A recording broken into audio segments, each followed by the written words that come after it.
Roosevelt, stand up. This is the story of how in 1997, I took an open call and made it into a 16-year career. My adrenaline, I will not lose. Battlefield certified, I done paid dues. My adrenaline, my drive non-stop. Street gang battle tested, spread my name, block the block. My adrenaline, rise to the top. Cornbread champion, cream of the crop. Wise man told me a long time ago, when you try hard and you put your best foot forward, always have positive results. And that's what I did. Kept my head up and stayed focused. And this is my story. Hello, this is Donna Lee Heising with Ion Entertainment, and we're here with MICAAL Stevens. You've got a really interesting past, so let's start at the beginning. In 1997, I was released from Broad River Correctional Institution in Columbia, South Carolina. The night before I was released, I told myself, I said, self, you've given almost 10 years of your life to incarceration. Between jail and between prison time, it's almost added up to 10 years.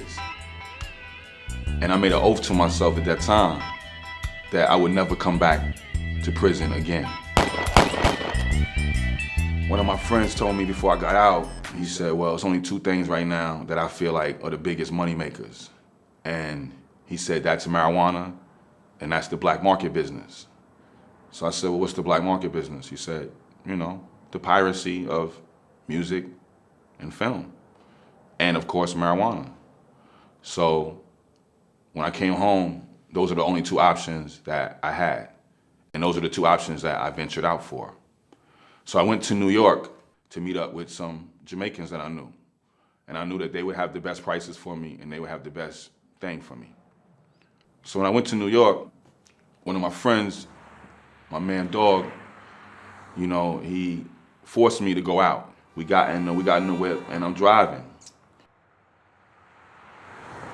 So I went to take out a CD to put in another CD, and a song came on the radio that we didn't have on CD. So we rocked to the song for a minute, and right when I went to put the CD in, a commercial came on the radio, and it jumped out inside the car, and it was to the effect of, yo, you think you got what it takes to be in the business? Well, Hype Williams wants to meet you. New feature film. Bom, bom, bom, bom, bom, bom, bom. So at that moment, I said, yo, film? My drive non-stop, street gang battle tested, spread my name, block the block. My adrenaline, rise to the top. Cornbread champion, cream of the crop. My adrenaline. You got to go for that. You got to get that, baby. You an actor all day long, every day, all day. Once they see you, they gonna meet you, they gonna love you. You just got that type of attitude, charisma, my G. They use the boss. It is what it is. You shine. You gonna get off the block. Fuck all that out-of-state shit. The day I went to the open call, I actually made it there at the last moment because there was a sister that came outside and said, this is the last call. Anybody that is auditioning today, this is the last call. And I had already walked down the block and already passed people with their heads down and people that were very sad. Because I'm able to detect that because the years of me being incarcerated, it helps me read people with their body language, with their attitude, with their eyes. It's a lot of things that if you just observe people, you can see. So I was already kind of intimidated actually about the whole situation. But what broke my trance was the sister that came out and said, anybody that's auditioning. And I remember when she handed me the paper, she kind of like looked me up and down. So I'm like, what's up with her? But I didn't know. She was a casting director. So when I went inside, I immediately retreated from the open call. When I was incarcerated, one of my favorite shows was America's Most Wanted. There was an episode where John Walsh went to Fort Lauderdale. He was in Dade County, and they had a problem trying to get several people that were warrant people. So what he did was they put all these fictitious flyers offering a lot of money to work on fishing boats. And basically they got all these people to come there. And when I'm watching this episode, they're hiding behind like fake walls and they're like literally laughing because they're seeing all the guys they've been wanting. So my instincts kicked in and I slipped the paper in my back pocket and I tried to retreat out of the door. And that's when the sister popped up again and said, hey, excuse me, aren't you auditioning? And I said, nah. I was just bringing my man because I actually brought one of my cousins with me. So I was like, nah, just bringing him. And then she gave me So the sister says, look, I know what you are and I know what you do. And if you keep doing what you've been doing, you're gonna go back to where you've been. Or you might end up someplace you can never get back from. And a chill went through my body and I froze. And at that moment, there was the street and there was the business.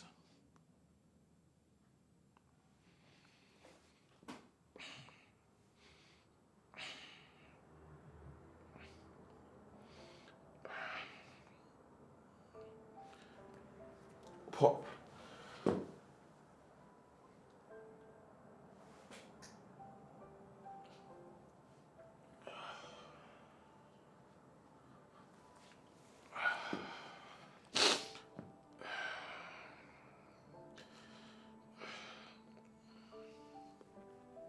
That was one of the biggest decisions I ever made in my life.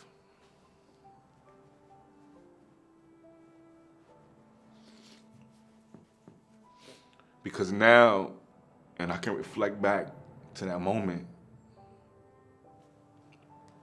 it's incredible. Because the subliminal message was, yo, MICAAL, here's the street, and here's what got you everything that you got. This is what got you stabbed. This is what got you shot. This is what got you incarcerated. You know what I'm saying? Because there's two feelings that I don't like. It's the feeling of them telling you to turn around, and when they put cuffs on you, there is a moment of, it's game over. And there is a moment of, I'll be out of here tomorrow. I didn't want that feeling no more. That hurts. Come on and audition. I listened to her, and I proceeded to continue with the open call. The open call consists of the director, Hype Williams, which if they showed me 20 people, I wouldn't have known who Hype Williams was, and the writer, Anthony Bowden. They both were there. And you proceed to the X, and they spar with you. They just felt you out. And the first question was, what's up? Where you from? I said, peace. My name MICAAL. I'm from the Veldt. I'm from Roosevelt, LI, Nassau. They was like, okay. What do you do? I said, I hustle. So they kind of like gigged on me, like, you hustle? Like, everybody hustle. What you mean you hustle? I was like, yo, I get money. It was like, what you mean you get money? How you getting money? I said, I'm down south getting money. My whole life I've been down south getting money. Next thing you know, we had a few things in common. And all of a sudden, I heard them say, yeah, I like him. So they put the thumb up and they told me to go this way. The whole time I was there, like, nobody went that way. Everybody went that way. So, you know, the whole production team, which was like, they were all, you know, delighted. They took several pictures of me from different angles. And I'm like, wow. I went from mug shots, like, you know, to like production shots. Like, I mean, people were taking multiple pictures of me. And they gave me some lines and they said, look, you're gonna learn these lines and you're gonna come to this address for the audition. And the paper said, congratulations, you've been selected to audition for Hype Williams' film Belly. So my first audition went very, very well. And I was selected for a second audition. And then a third audition. And then a fourth audition. And the phone call came.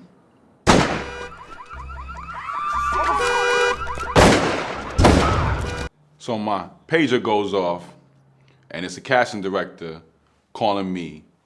It says, "Hey, MICAAL, would you be interested in doing a video for Jay-Z?" I was like, wow. She said, "Yeah, the song is called Hard Knock Life, and I need some basketball players." I was like, "Jay-Z? Sure." And that video put us really on like the map. So right after I did that video, I got a phone call for DMX's video. I said, "The Rough Rider Anthem, that's my joint." So it was like, stop, drop, you know, I was like, yeah, that's my joint. So they said, we're doing a fictitious basketball scene where y'all gonna be at the Rucker. So when I started in this game, it was belly, it was straight up Cameron, horse and carriage. And I went into the DMX video and I went to the Jay-Z video. Those 4 projects showed me, MICAAL, you can take this game over. This is you. What up, kid? It's MICAAL. Yeah. 516 Roosevelt representative. I represent Zoo York to the fullest. I'm a rotten apple nigga. My occupation is Screen Actors Guild. I got a SAG card, and I'm extra hard. You feel me? I was considered what you call a live dude. I'm from New York. I grew up in a hard knock era where it's strictly real. When I grew up, you had to be a thug. You couldn't front like you was a thug. You couldn't be a tough guy. You couldn't get away with it.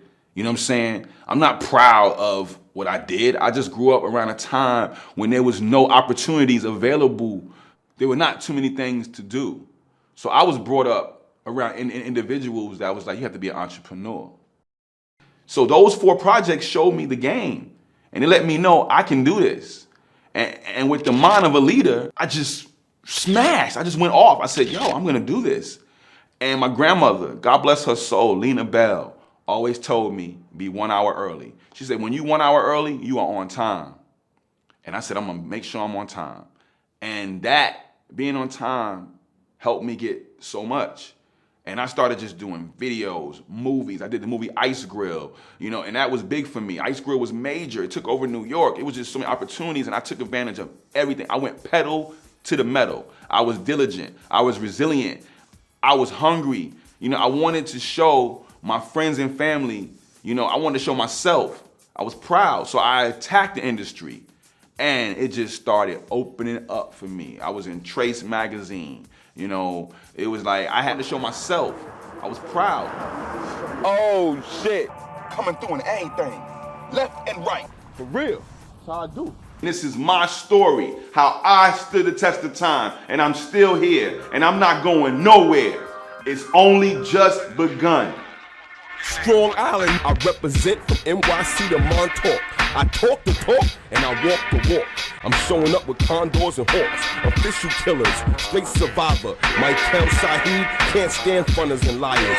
Yo, my breed is an ill, multi-mix. First off, I'm militant. Second, I'm diligent. Picture me in a dictionary next to resilient.